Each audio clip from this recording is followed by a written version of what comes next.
Hello and welcome back to Hudson Auto Films. Today we are back working on the fake Aston Martin, or the Bullet as it is known. In the last episode I unveiled it, and to quite a great deal of surprise, everybody, or the vast majority of people, really liked the car, and the video's kind of going mad, so thank you very much for the support on that. Today we're going to continue to dive in and see if we can get this seized engine unseized and running if possible. It will need to come out regardless because we need as much access as possible when we're welding it up, and for good practice we'll change a bunch of gaskets and things like that, but it'd be nice to see if the engine is any good at all. So that's the goal, to get it running, and if we can, and pull it out. The other thing I wanted to put to you guys is I'm going to be removing the body for welding. It has to be done in order just so we can get this thing safe. Also, when I'm welding the car up, I need as much access as possible, same in the engine bay like I mentioned a minute ago. So if anybody has any images of this kit off the car, going onto a car, anything like that, that would be great, because I can start attacking it, but obviously I want to minimize as much as possible any damage caused to the kit. I'm going to have to do a lot of body work on it anyway, but the safer I can remove it, the better. So if anybody has any advice on that or any images, that would be amazing. So in preparation, I have got a lot of parts.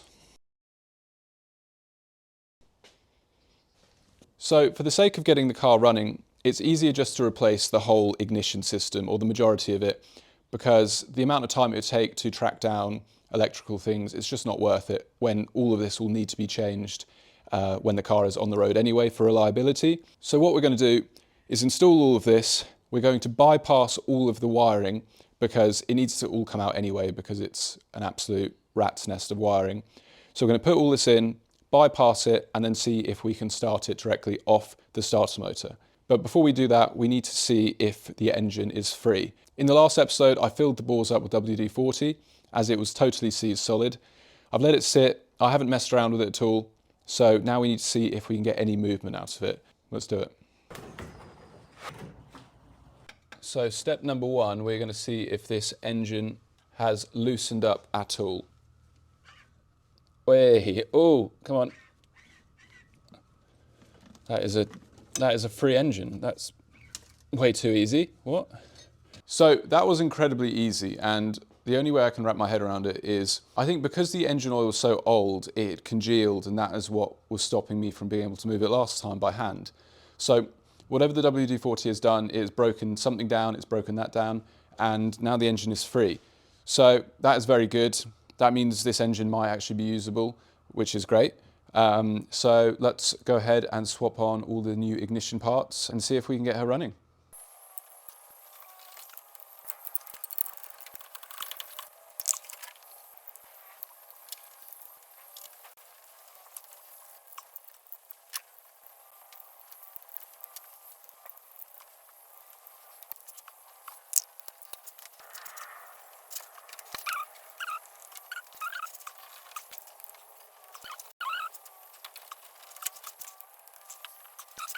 Okay, so now we've got all the new ignition parts on.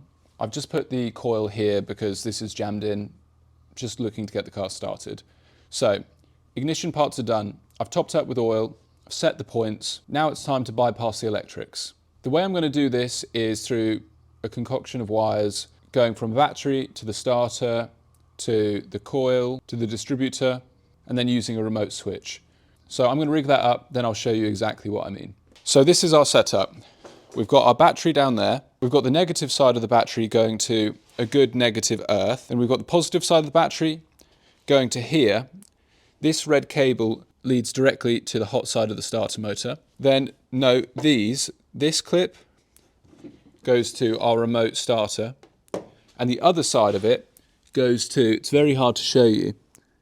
You can just see it in there. That goes to the ignition side of the starter.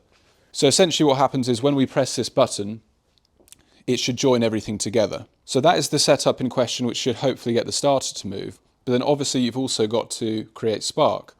So you've got the coil there. The hot wire of the coil is going to the battery's hot wire.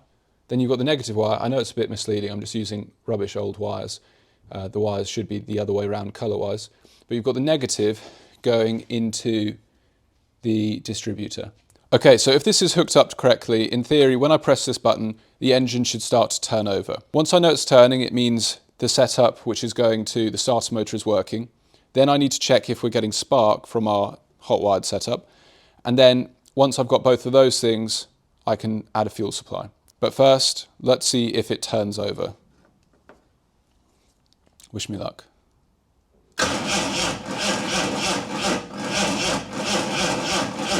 She turns. So now we know it will turn over. We've got spark at least to here. So I'm just going to quickly check that spark plug and then give it a go. We got spark. I'm going to put a little bit of fuel directly into the carb to prime it, just to see if we get a pop of anything. And then we know we can move on to the fuel system. And stand back and think of England.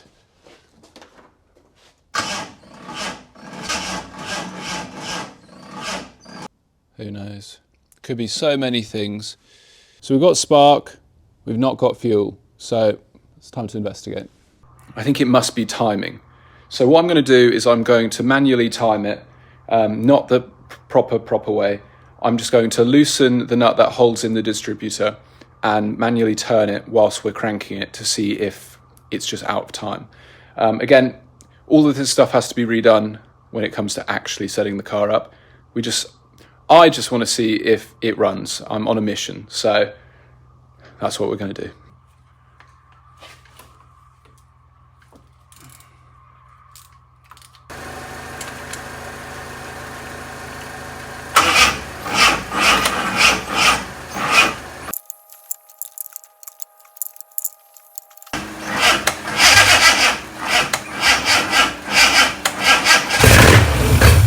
So I started undoing the carb, and then I looked at the linkages behind and they're really gummed up. And so I cleaned those and I started just working the carb a bunch, which I'd already done, but something is different this time because it made that noise. So let's see what we can do.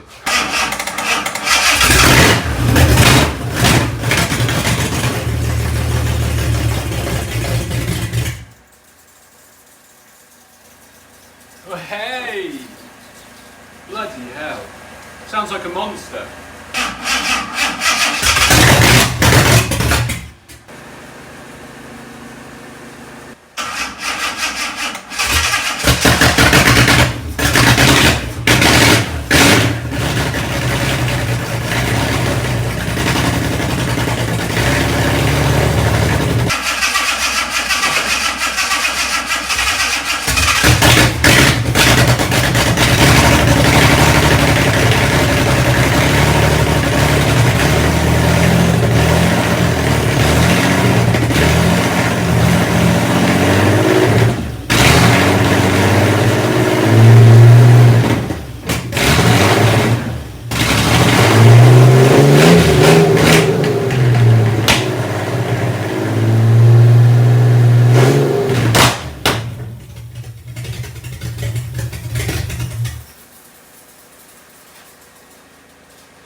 That is a monster.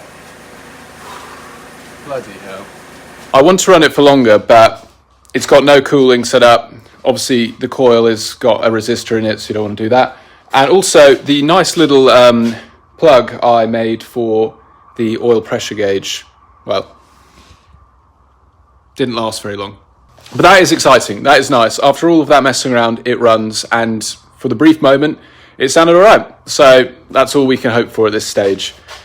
But now, after all of that, it's time just to pull it out of the car. So here we go.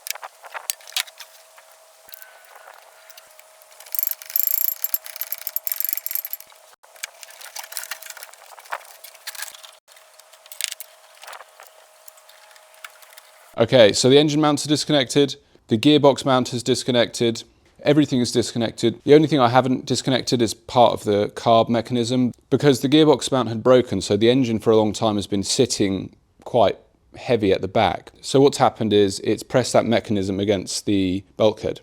So I need to release the tension a little bit before I can undo that. It dawned on me whilst I was waiting for the ignition parts for this that I didn't have an engine crane or a gantry hoist, anything like that anymore. So I decided to knock one up that morning, and here's a quick video of that happening.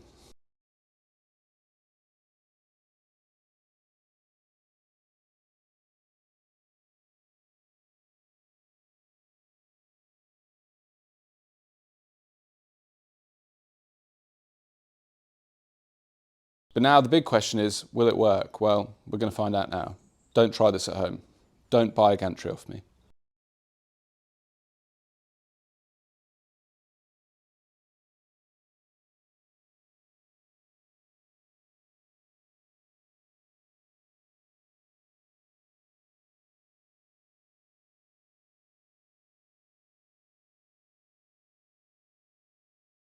As always, things have transpired.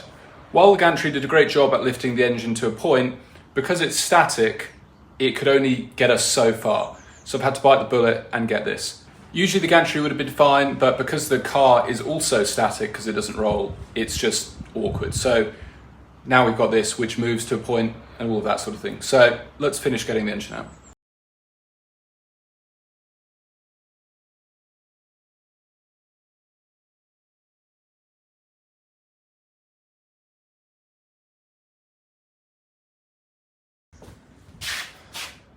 Bloody hell.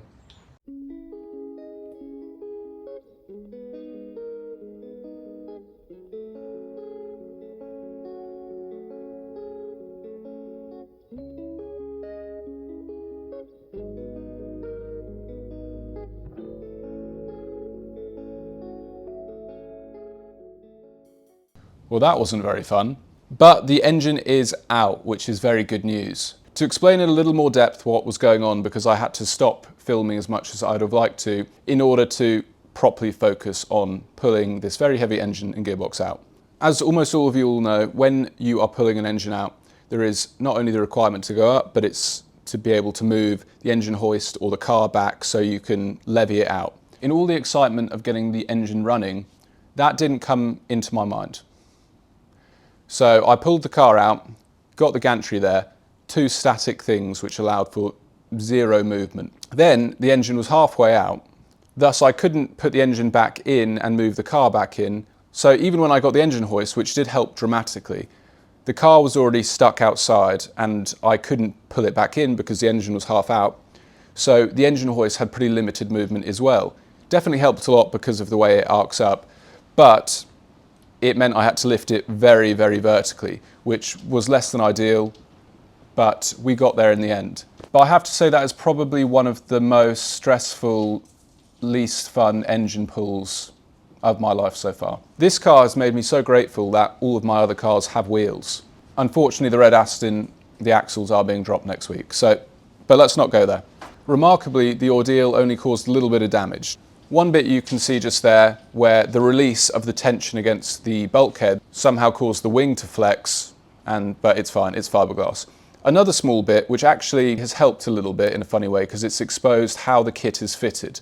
So it seems the kit is bonded on, which is going to be a bit of a hassle to get off. But it still stands. If any of you have any pictures of it going on or just the kit on its own, that would be great. Because of course I want to minimise damage.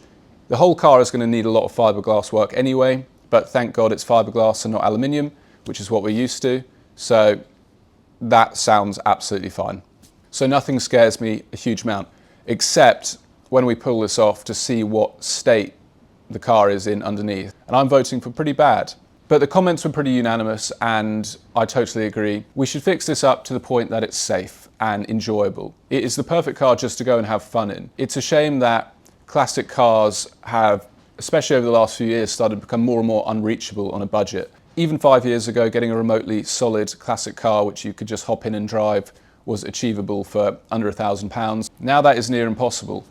When I was researching getting a new shell for this, which I don't think I'm going to do now, I couldn't really get even a bare shell for less than £1,500, and that was when they were rusty, which is just ridiculous. About 5 years ago, I paid £4,000 for my Capri, and it was spotless. There was no rust on it. It was low mileage. It was, well, so they say. They probably turned it back with a screwdriver, but either way, it was very good. So I think with all of that said, this build is a budget build to show that you can still do it. There are still cars out there. You don't have to spend 20,000 on a restoration to be able to enjoy your car. You can just fix it up to the point that it's safe and enjoy it, and that is fine. Something quite interesting that I was sent is this picture. Now, I believe that this is this car. Of course, it is very likely that they painted more than one in this colour, but I was led to believe that this is the car in question. Whether it is or not, it's really nice to see one in its glory days, and hopefully in the near future, this one will be back to a similar state. But what is next? Well, on this car, it is removing the body. Before we can go any further, we just need to remove all the fiberglass, not only to repair it, but see how much work we've got underneath it. It would be totally counterproductive to try and weld the car up with the body on, not to mention a bit of a fire risk. But I don't think there's much point putting new floors in and going to that length when there could be a massive rust hole 20 centimetres away, which is hidden by fiberglass. So we're going to get that off, which is going to be quite challenging and fun, I think. Next week, we'll most probably be back on the 1969 Aston Martin DBS, the real one. We've got to drop the axles and get it onto a trolley in preparation for transporting it to the rust treatment, which I won't disclose yet, but it'll be interesting. It will be interesting. But as always, thank you so much for watching, and thank you ever so much for all the support recently. It really is amazing, and I'm really glad you are all enjoying these videos. I'm having a great time making them, and I can't wait to share more on my bizarre car journeys and builds. There certainly is a lot to come. If you'd like to support the channel, we've got merchandise, we've got a Patreon. They're both linked in the description. Any money made just goes straight back into making these episodes happen quicker. But regardless, I'm just grateful that you're watching. So please like, subscribe, share, comment, tell your friends. But until next time, take care, and I'll see you then.